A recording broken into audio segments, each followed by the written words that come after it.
What's up, shitheads, and my new Duggar Trial besties?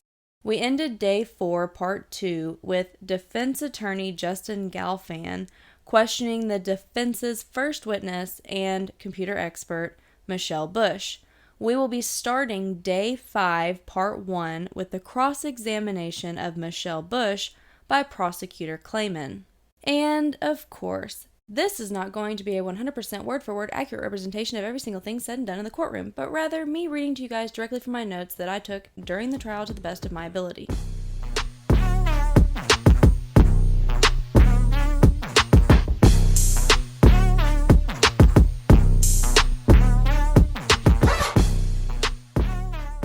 It is 8:25 in the morning, and the defense comes in with, of course, Josh and Anna holding hands, as always.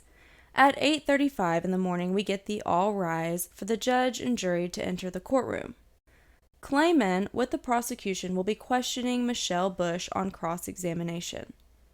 You were hired by the defense to look at evidence, right? Yes. Including the HP computer at the car lot? Yes. And we sent you evidence to look at, and you could look at HSI. Yes. You weren't denied access. Yes. You could look whenever you wanted. Yes. The MacBook and the iPhone? Yes, forensic images. Where did you graduate from? The University of Arizona. What did you study? Psychology. And you graduated when? In 2015. This is the first time you've been an expert witness. I don't remember. Maybe I haven't stayed. I don't know. I'd have to check. You don't have formal training in TOR. I took classes. You haven't received training in torrential downpour. I did studies and testing. No training on torrential downpour otherwise. No, not permitted. No. You've done 500 investigations. Yes. 50% were child pornography cases. Yes. So 250 cases were child sexual assault material. Yes. Windows is the most common operating system you see. Yes. How many child pornography cases where Linux partition was the primary operating system? 10. Including this case? Yes. So fair to say you are more familiar with Windows, so you have no training in Linux partition operating systems. Not included, but it's in my training. So not on your resume, but you got some training. Yes. No course dedicated to Linux operating systems. Training, but not had that. You made new evidence after hearing testimony from Agent Futrell? Yes. And you made reports? Yes. 100 pages? Yes. How many hours did you spend on this case? 200? Including 5 days with HSI? Yes, including HSI. You summarized relative findings? Yes. If not in that report, it means it's not relevant? No, could have just not gotten to it. So you omitted relevant evidence. I wouldn't have omitted it. You agree there are 3 main devices, the HP, the Mac, and the iPhone. Yes, with the thumb drives. Those 3 all belong to Josh Duggar. The 2 do, but the HP belongs to the company. You heard the interview with law enforcement officers. Nope. So you didn't hear that. I let the evidence speak for itself. So you only look at forensics. Yes. Contextual evidence isn't relevant? Yes, but I can get that from the devices. Josh Duggar told people it was his computer. No. You determined it was used by Josh Duggar. Correct. Government's Exhibit 85. You saw this? Yes. You agree May 11th before 6, the Linux partition was downloaded. Yes. This. Yes. This was the computer in the defendant's office. Yes, in the office. Did you see search warrant photos? Only of the router. Exhibit 14, and it's a pic of the HP computer in Josh Duggar's office at the car lot. She says that she hasn't seen this picture before today. This is the desktop. Yes. Was this computer running Windows when it was seized? I don't know. Would you want to know how it was running when it was seized? No, that was months after the dates of interest. So if a Linux partition was used after the dates, that's not relevant to you? Only criminal activity. It's not relevant who used the Linux partition later. No, that doesn't mean it was the same user. The user's name for the account was Wholesale Motors Company. Yes. And the password was Intel 1988? Yes. The password hint was the initial thought of Josh is good. Yes. Who set up the computer is important. Yes. The Windows side when seized was the side the business was on. Correct. Software for the car lot was on. Yes. The defendant downloaded. Yes. Operating system was Windows. Yes. The default operating system was Windows. Yes. So when this computer starts up, it would default to Windows. I don't know, since primary operating system, it might, but not impossible it was the Linux partition. It was logged in on Windows over 600 times, correct? The Windows side is larger, correct? So most on Windows, yes. So would that not suggest that it boots to the Windows side? Yes. So it would be unusual for it to boot up on the Linux partition side. No. Well, yes, but not impossible. So it makes sense for it to be on the Windows side. It could be. The Linux partition for this case. Yes. You said installed your own Linux for this case. Yes, I downloaded and used HP to download virtual. How long did the install take? 15 to 30 minutes? You wrote in your report it took over 5 hours. First log activity was at 8 a.m., so then I could have been interrupted. Now you're saying that's not right. Just that it completed at 1, so that's what we rely on. And then she explains why it could have been 5 hours. The internet, the timestamp is wrong, she got interrupted, yada yada. So you have no idea. It wasn't relevant, it started at 8. Regardless of how long it took you, you agree someone had to be physically present. Yes, well, we know, putting it into context, with the thumb drives, yes. How would it get plugged in without someone physically there? And then he beats in the fact that someone was clearly there to plug that in. Government's Exhibit 12, and it's an image of the car lot that she has not seen yet. This is the router? Yes. But you didn't see this router. Wanted to see the label on the router. So someone was in there to plug? Yes. So could have been 10, 15 minutes to 5 hours? Correct. The Linux partition side was small in size? Correct. Couldn't hold much? Correct. That's ideal for someone downloading child pornography and then deleting it. But downloading one file could fill the entire space. Let's discuss this. You said a Hollywood movie? Yes. 7 gigs. Yes. Did you review the size of child pornography? I don't have that. So you didn't see the size of child pornography downloads. It doesn't exist on the computer, so no. The computer was 96 megabytes, so it could easily fit Dell_1? Correct. Password was Intel 1988? Correct. That password never came up in your testimony. I don't remember. In 100 pages, you left the password out of your report. Yes, but I included the hash value. The government already established the password, so I wanted to do what was not explored yet. Exhibit 64, it's Apple Notes. This is from the Mac? That's my understanding.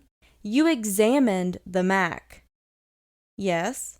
Have you seen this before? The exhibit in court, but failed to note password or mention it in your testimony. I wasn't asked. You worked cases before that used torrent? Correct. 500 investigations, roughly 250 child pornography cases. How many used Tor? 30 to 40? So you understand that Tor is to hide an IP address. It can. In cases I've worked on, though, they have identified the IP. Tor is to access anonymously. They use a proxy. The benefit of Tor is that it hides. Yes. Tor has its own websites. Yes, The Onion. Random letters and numbers. Alphanumeric stream. Yes, they vary depending on the severity. You would agree that the user of the Linux partition bookmarked a website on May 14th. Correct. Exhibit 37, and it's a screenshot of the bookmarks from the computer. Hidden Wiki is bookmarked. Yes. You ever heard of Wiki? Yes, on cases I've been on there. It has a hidden directory? Yes. Yes or no, child pornography is posted there? Yes. You were able to determine that someone downloaded something using this browser? Correct. Someone downloaded webcam collection? Yes. You said it was a zip file? Correct. It can be extracted? Correct. Someone views files in this folder. You wrote they were opened, extracted, and opened. You don't remember if someone opened. I can't remember if files were double-clicked. Do you remember 13-year-old come and shower? No. If I said it was unzipped, would that surprise you? No. Thumbnail proves somebody viewed it. Correct. Have you seen those thumbnails? Yes. They show minors. Yes. Minors in sexual conduct. Yes. These downloads were May 14th through the 16th. Yes. May 14th, the user downloaded 2 torrent files. Correct. Files viewed using VLC. Yes. Streamed. Viewing them. Yes. Locally? Could be, but doesn't suggest that. Streamed? To some computer, yes. They were on the Linux partition? Yes. The user of the Linux partition downloaded 3 files. Yes. Those files are evident to who downloaded. First, yes. Thumbnails prove that a person navigated the folder. Yes. Over 20 minutes, 5 files were downloaded. Yes. Aussie Mama Linda played on the VLC? Yes. The Marissa file was unzipped and placed onto the desktop computer folder. Correct. You wrote these images were then accessible. Extracted, yes. Then opened in the image viewer. Well, all opened at same time, so... You wrote one was open for 3 minutes, twice. The file PHC Ultra Hard Pedo New. If reading from the report, then yes. You wrote that it was open for 3 minutes. I can't tell how long it was viewed, but if 2 different times, then it could have been opened twice. So it could be clicked twice? Yes. Would it surprise you it's a minor inserting something into her vagina? No. Thumbnails also are on the Linux partition. Yes. Then removed? Yes. Downloaded, viewed, and then deleted. Yes, some went to the trash, some not there, so it could suggest it was moved. You found Marissa in unallocated space. I can't remember. Wouldn't a person need to see it to know? Confirming the presence of child pornography. So it doesn't matter what's in the file. Only if it's child pornography and I can't access the file. You know, we made it available to the defense, right? That file could be any number I can't confirm.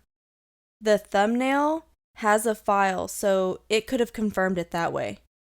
I would have had to take a side-by-side of the Marissa and match that thumbnail to confirm, and that would have been a very time-consuming thing to do. So once I knew it was child pornography, you could have asked the defense to see the download. You never followed up with us for the Marissa file to prove it was that either. No. You prepared an affidavit for torrential downpour. Yes. You said not accessible and viewable to law enforcement. Can I explain? Yes or no? I didn't necessarily say not viewable, but tells me only a small portion of the download. That's not what you said in your affidavit. My initial affidavit, yes, but later I realized Zip had over 100 images and I can only base off the logs. You can agree the user of the Linux partition downloaded child pornography like pedo mom, correct? This was viewed for 29 seconds. 29 seconds max. Would it surprise you to know that there was no child pornography in the first 29 seconds? So someone could have deleted, since it starts out not child pornography, but two consenting adults. Well, its title tells you it's child pornography, and then she mentions that she knows it was deleted. Tor was used on the HP, Mac, and the iPhone, correct? So on all of the defendant's devices, correct. Government's Exhibit 69, and it's emails from Covenant Eyes. Did you review this email? I'm sure I saw it. So it's not relevant. It's not child pornography, so you didn't care about it. We all have finite time, so I start with child pornography and work out. Did you view it? I'm sure I came across it. What is Covenant Eyes? It's an accountability program. According to this email, Josh Duggar was flagged for trying to download. Yes. The user was blocked. It looks like it. Government's Exhibit 70. You viewed this? I'm sure I've seen it. This says May 2017, and the user tried to download it again. Yes. And it was blocked again. It appears that way. uTorrent was installed on the Linux partition and someone tried repeatedly to download it on the Mac before. Yes. It sounds like we agree that someone repeatedly downloaded child pornography on the Linux partition. Yes. Viewed and deleted over and over and over again. I think it was only a total of like 12 files. In 3 days. Yes. 2 most common ways to download you wrote were application and codes. Yes. But yesterday you testified about a 3rd way that you left out on your report. Yes. Government's exhibit. And it's a desktop picture of the Ubuntu. And he shows how the Snap Store application is downloaded onto the desktop. AKA, it has an app store on it, but they call it a Snap Store. It is what it is. You testified you deal with HP and Mac more than the Linux operating system. Yes. Did you know about Snap Store before Agent Futrell testified about it? Yes. But you didn't include it in your report. Yes. She got something wrong and was corrected by Clayman. Whew. Then she tries to wiggle her way out of a tight situation, and long story short, that's not what we're talking about. We are talking about Snap Store. You said you couldn't find Snap Store in 2017. Can't look at Snap Store data since web-based. You didn't look. You can't look. Folder on the Linux partition side is called Snap. Yes. Contents downloaded from there would go into that folder, right? Yes, but command lines too. Regarding command lines, you said you didn't find proof of that. Yes. It would be in bash history. Yes. So there's no history. Yes. You said that Ubuntu not on application. Did you check for others? Are you aware Ubuntu has been around since 2005? No. I think that's what she said. You could not find uTorrent in Snap Store. Correct. You checked an archive website and you only saw that it went back to 2017. Correct. If it was available, would you say more likely downloaded this way than with command lines? Not more likely. You wouldn't say it's more likely. Well, we know someone was looking up software installer, so that's my opinion. All these apps could be downloaded in the App Store. You're saying with no bash history. I don't know. So you just don't know. Correct.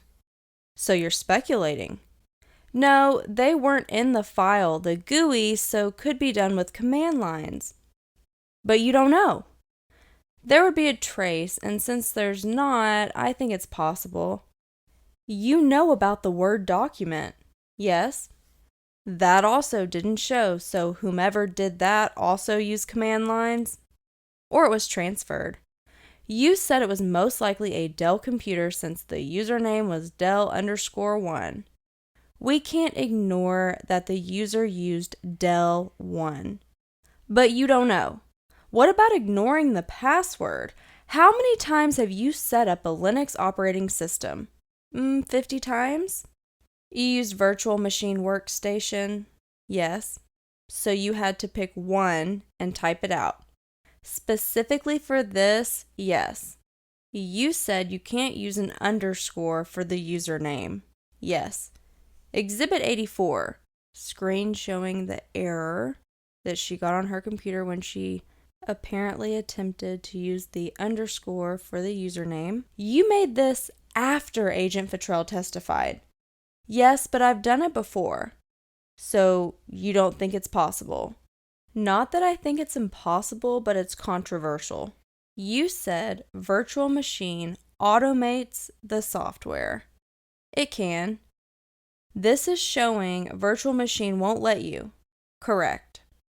You testified this error was through virtual machine. Yes, you can see.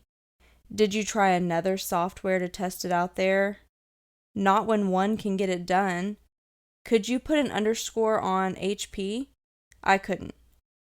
But you didn't take a screenshot. No, I don't have software yet, so to look clean, I did this software instead of a foam pick. You testified about streamed. Yes.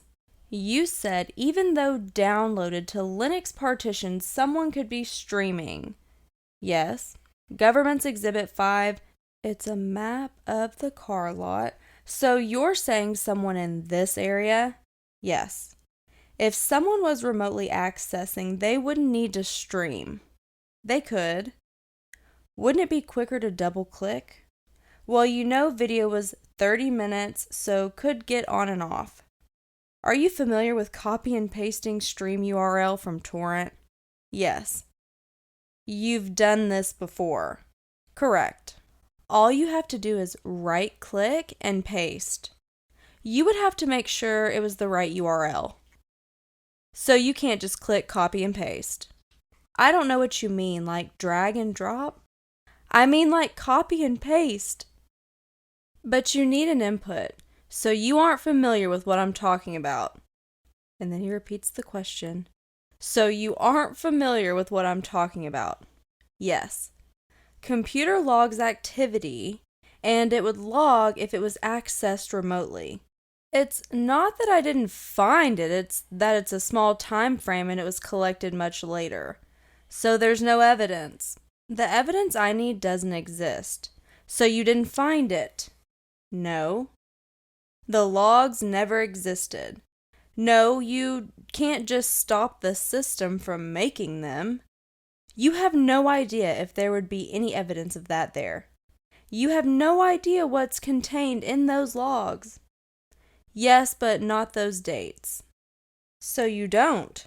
This would have to show on both sides. No, two computers as one, so evidence would be on the host side. You did look for evidence if someone remotely logged onto the Windows side. No. She found 3 programs of remote access but did not prove any were actually ever used. You didn't check to see if the Windows side of the computer had been remotely accessed? Correct. So if you found logs, you would tell the jury, yes. And you didn't find any. Not the information on the Linux partition side, that doesn't exist. You couldn't find it. I can, but it was overwritten. In your report, you didn't mention remote applications on the Linux side. I only did stuff for child pornography, so you didn't find any, but you testified to that. Yes, I saw on the exhibit. Again, no evidence. I couldn't find any. She then says she can't exclude or prove remote access, so because of that, she considers it just as likely. The most forensic shows is child pornography was downloaded repeatedly during work hours. I don't know their work hours. The 14th and 15th were business days. I don't know. You didn't look. Wouldn't that be relevant? Well, it's a car lot. They could be opened on weekends. Okay, but did you check? No, I didn't know their business hours. If the Linux partition side was running, the Windows side cannot be accessed. Right. Government's Exhibit 74, page 4, it's a picture of the computer screen with the reflection. You saw this picture in your testimony? Yes. Did you find when doing your examination? No. You didn't look. I was starting with remote access, and that suggested remote access, so I didn't look for who was there at the time. This image was taken May 14th at 4:20 p.m. That's what this says. At the car lot? Appears to be. The Windows partition of the HP. It appears that way. With the family picture. Yes, only one with family background. It's important who's at the car lot when it was downloaded, not necessarily looking for remote access. There is a reflection in this picture. It appears so. And a hat with a logo, and maybe sunglasses, I can't tell. Zooms in. You see this? I see where you're going with that. Clayman then has two pictures put up side by side for everyone to see.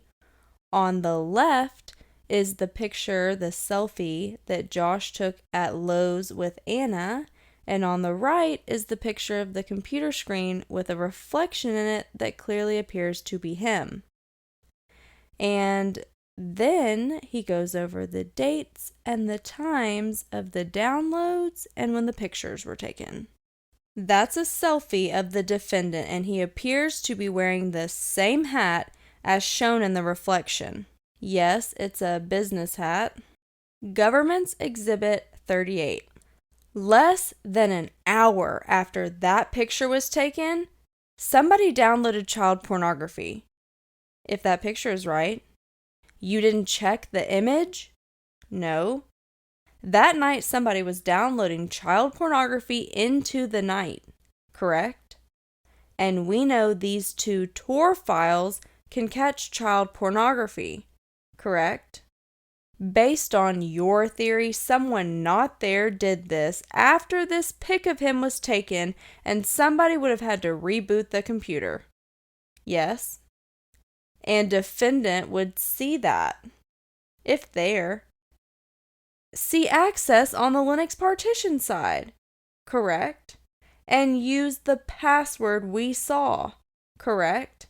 To be clear, remote access evidence does not exist. Yes. So after this picture, and to be clear, the zip file was downloaded at 5:05. That's what the data shows? Correct. She tries to say that it doesn't show that folder that contains those images was open, though. If this is happening, someone is there switching the operating systems. Yes, this was always during business hours. I don't know their business hours. Just because hosting it doesn't mean it shows the display locally. You can check a box. But the Linux partition would be up, correct? You can't identify what app you think was remotely accessed.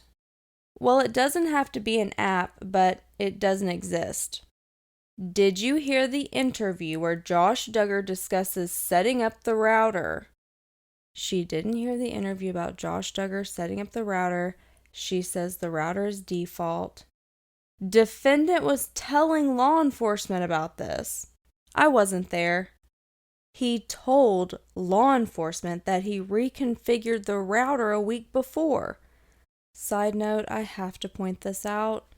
The defense brought up numerous times that Josh reconfigured this router, and they were insinuating that he reconfigured the router and that made it, vulnerable to remote access. He admitted he reconfigured the router a week before the damn search warrant, which was months after he downloaded the child pornography. So, him reconfiguring the router a week before the search warrant has absolutely nothing to do with the fact that he had child pornography downloaded on his computer.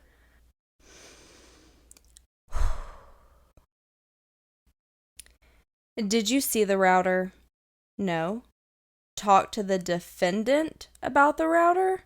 No. And then she basically says that she really only talks to the defense team. Did you ask to see the router? No. It's not my job to get additional evidence. Universal plug and play. May 13th, someone had physical access. Universal plug and play, when saying vulnerable, you mean a hacker or someone using. You're saying that they want to hack. They want to use a computer when they don't have access. At 10:05, a juror raised his hands and asked for a break, and God bless him, did I need one. I think we all did. I made a quick break note that said that the prosecution proved that the witness didn't look for evidence, ignored some evidence, had the ability to get some evidence, matter of fact, had the ability to get their big main piece of evidence they won't stop talking about, the damn router, and didn't get it. It just was bad, dumpster fire bad. At 10:30, we get the all rise for Judge Brooks and the jury to come back in. Judge Brooks tells the jury that I attempt to take a break halfway from the start to lunch and halfway from lunch to the end of the day. If you ever need a break for any reason, please do raise your hand. It is no problem. We want to empower you to understand that you are doing all of us a service, and we will accommodate you. Back to business. Plug and play, if it was in fact enabled, would have left the network vulnerable. Yes, it elevates access. Different from remote access? Not technically. Totally irrelevant to you if a hacker was there when we know someone else was there. Not totally. The Linux system has nothing to do with if it was enabled. Vulnerability means hacker, yes, through Wi-Fi. Yes, it would start with an internet access point. Government's Exhibit 6, the car lot. Network would be vulnerable to attacks. Yes. You don't have cyber attack training. No. No cyber security training. No. Cyber security and forensics are different. We consider both. Did you find evidence of hacking? That's part of the problem. There's just no evidence. If someone had remotely accessed and never used it, that would show. Sure, but if they used command lines, maybe not. That was not my question. If remote access was installed and no one used it, that would show. Correct. You just don't know. Correct. Outside of Remina, did you find evidence of a cyber attack? That it was vulnerable to what you call a cyber attack, network was capable of a cyber attack. Did you find proof?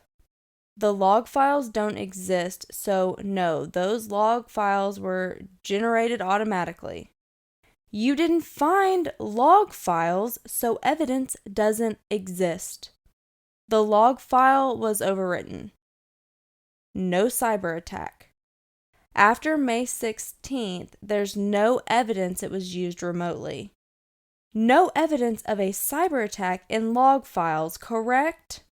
It doesn't exist, correct? Have you ever been to the car lot, or no, your role is just to focus on forensics? Yes. You only focus on forensics. Yes, I rely on forensics. You use no context. I do consider. You said first thing you looked for was remote access. First looked for. You didn't hear the defendant's interview. No, that doesn't affect your analysis. No, even if he discussed Tor. Well, I know from the computer that he used Tor. You know he used Tor from evidence. You saw that someone used Tor on the Mac. I saw someone tried to install it, which tells me that they couldn't figure it out. I don't know timelines, so other tools used. Could be used before you torrent, possibly. And he was blocked from using. Yes. So you didn't hear that he configured. Yes. But you didn't hear the interview. No. Didn't review the password. I knew it was found in other areas. Did you know that 1988 was the year of the defendant's birth? Not prior to court. So you didn't know. I knew it, but not year he was born. Did you know his birth date? His driver's license was on there, but I didn't inspect it. Exhibit 64. Did you review the email where he sent his password? I'm sure I saw it. You testified it was relevant to who was setting up the system. It can be. A thumb drive being plugged in on May 13th. Correct? Would it surprise you if the interview with the defendant, he said his company is a depository for those? I look at evidence. I made a note that basically she is straight up admitting that she did the bare minimum. The bare minimum. Didn't ask for additional evidence, didn't even look at all the evidence she had. She just did the bare minimum. Maybe he found the thumb drive and plugged it into the computer. I rely on data, not statements. It's important to know who's at the car lot. It could be on May 13th especially, since that's when the Linux partition was downloaded. Yes, but you didn't listen to the interview. No, you didn't go through the images. Not those. You didn't look to see if he was there on the 13th. Even if I did, it doesn't exclude someone else being there. So you didn't consider it for analysis. She then makes some statement about how she did review the text messages where he says he's at the car lot, but that doesn't prove that he was at the keyboard. And I agree, sending a text message saying that you're at the car lot in a normal world would not necessarily mean that you were at the keyboard. But if you've seen the car lot, you've got that context, and if she had looked through the evidence that was in her possession, she would have seen the images that also double prove it was him behind the keyboard beyond the text messages. You didn't really look at images on the phone. I did briefly. Government's Exhibit 80. It's the selfie of Duggar at the car lot.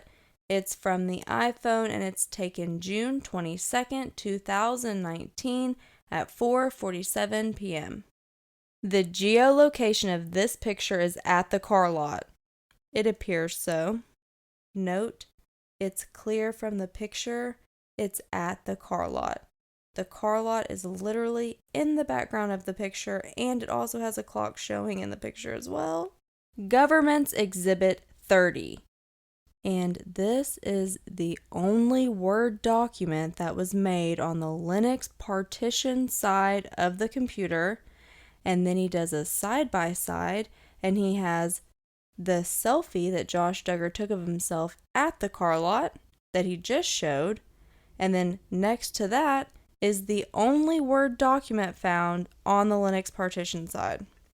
This document is related to Wholesales Motor Company. Correct. Not a hacker. Correct. At the bottom it says the sales agent is Josh Duggar. Yes. So you admit that you considered this? She says she did when downloaded, but she then says it wasn't the same time. The text wouldn't tell you who's at the keyboard. Not exactly. Someone sitting at the computer May 14th at 4:20, shortly before child pornography is downloaded, shortly before the Linux partition side is used. You see who's in this reflection? Yes. Josh Duggar. That's a company hat that doesn't prove that it's Josh Duggar. You didn't mention in your report this picture. No. Or in your testimony yesterday. I wasn't able to. You didn't put it in a 100-page report. Correct. Pass the witness, Your Honor. Justin Galfan with the defense then asked Judge Brooks for 1 minute to organize. He then gets up and starts his questioning again of Michelle Bush. You were asked a lot of questions about what forensics showed and didn't show you about remote access. Yes. When did you first get involved in this case? April 2021? 18 months after the devices were seized? Yes.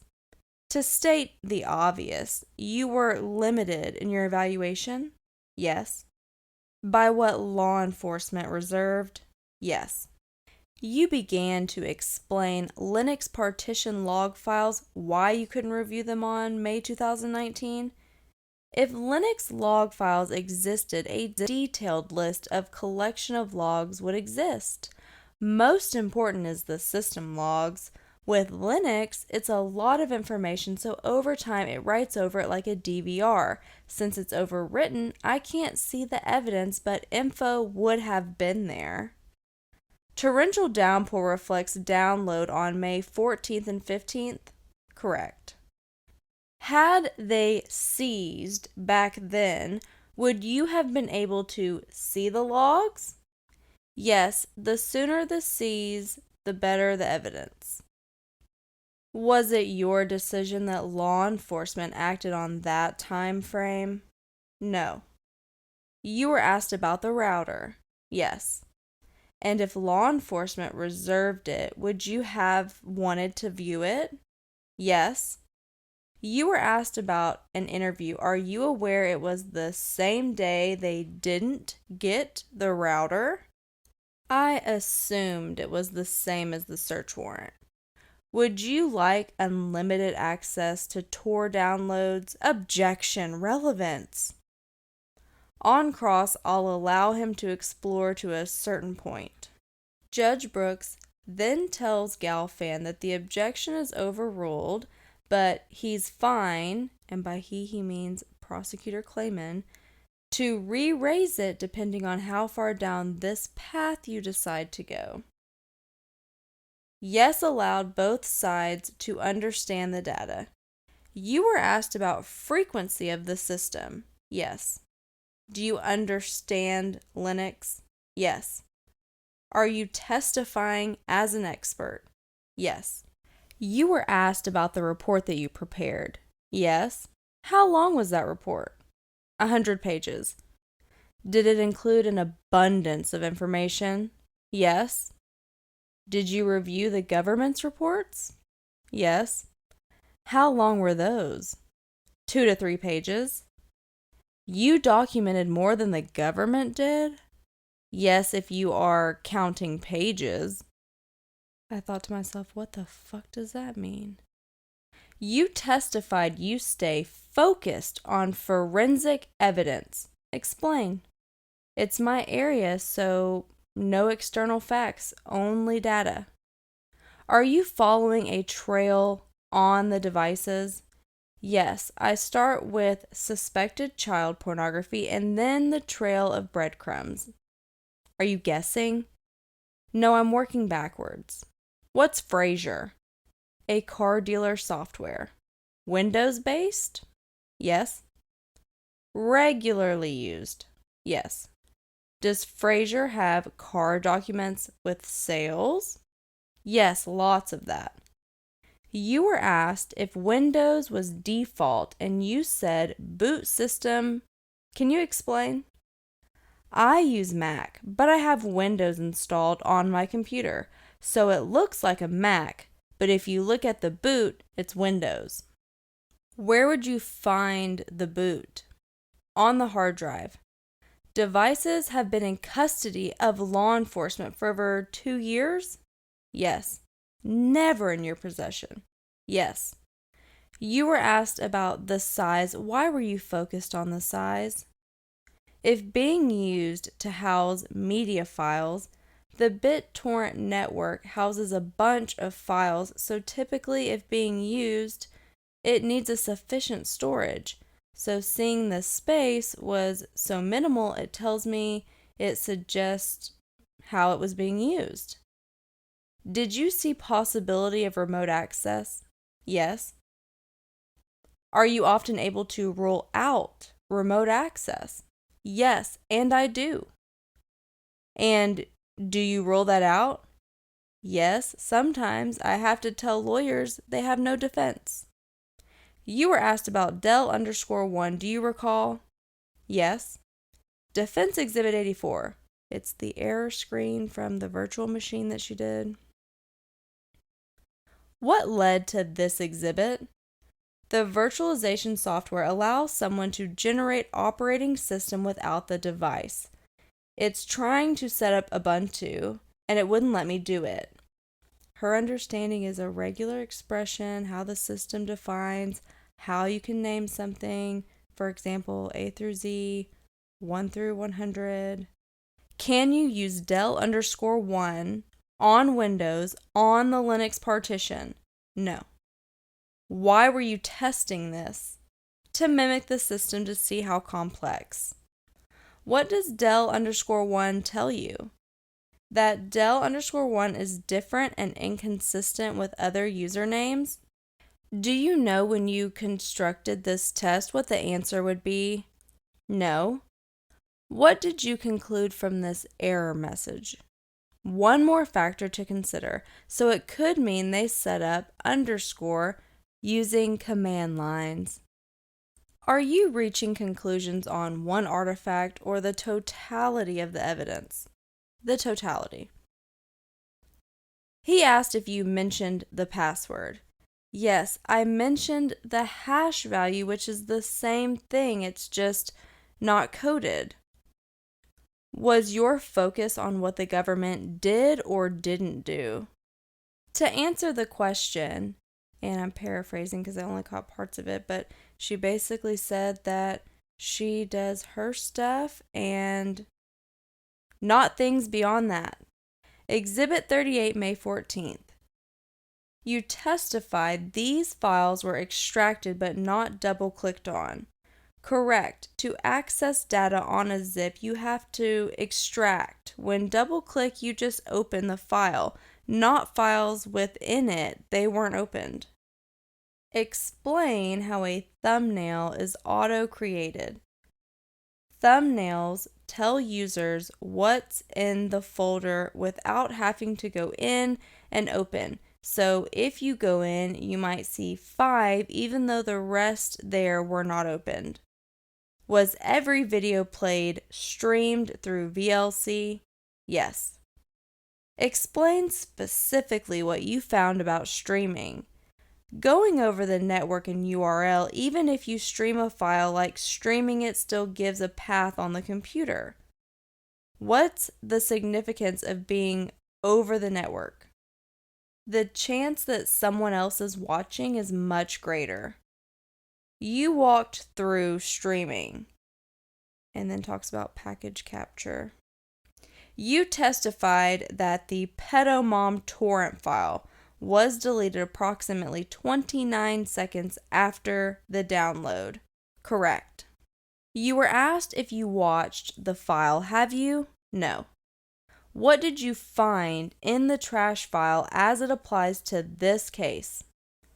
Trash file in and of itself, within the trash, even though it was void of files forensically, you could see what's in there, and it was absent files like the cam collection. So those files were not deleted, but possibly moved through a file transfer since they were not found in the trash.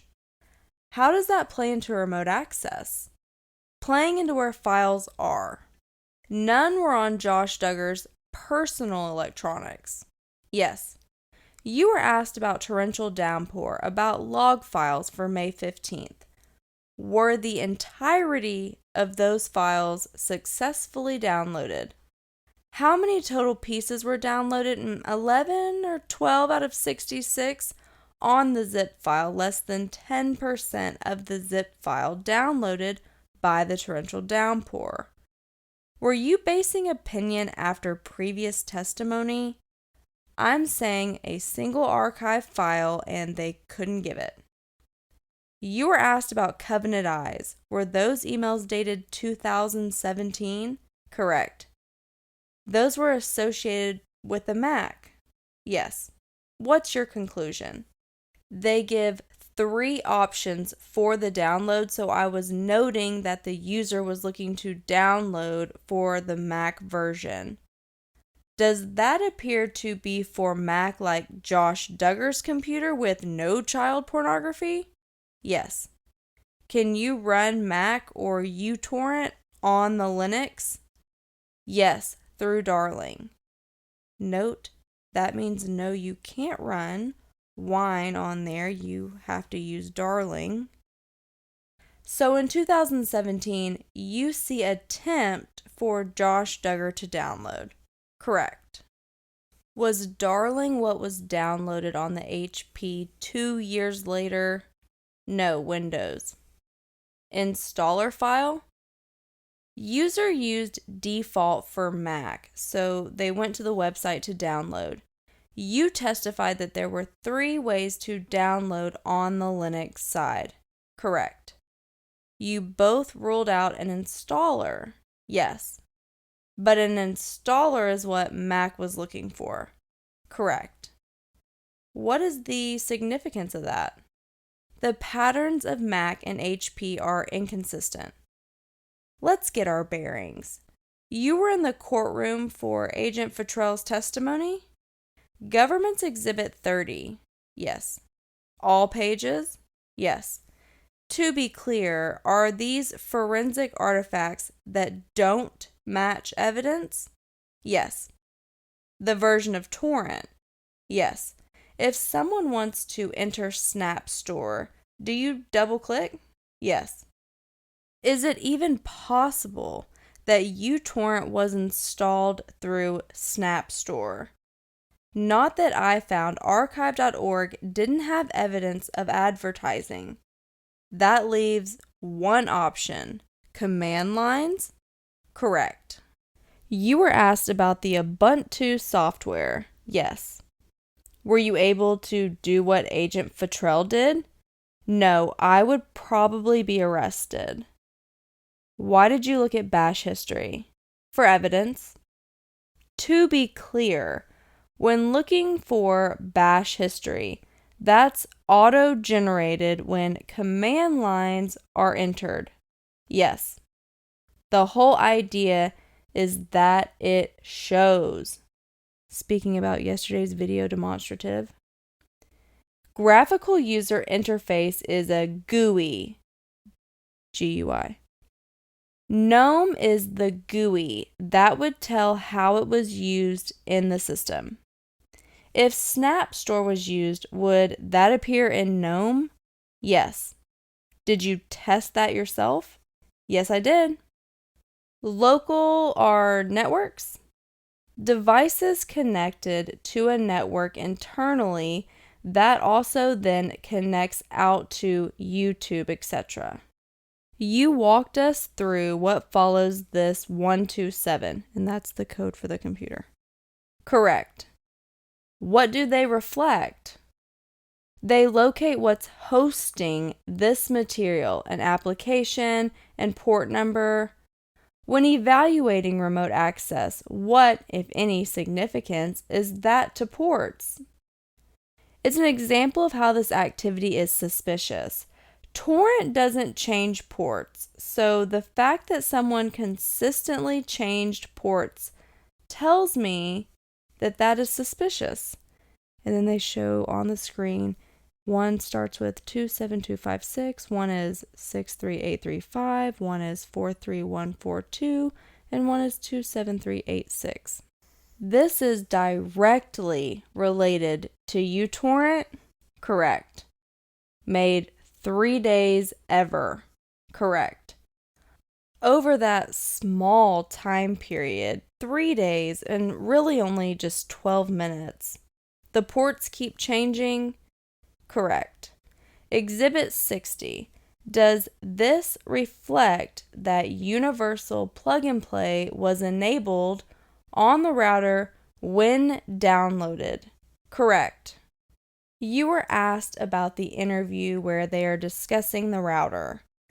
Last time file changed was May 16th, so I can confirm that universal plug-and-play was enabled.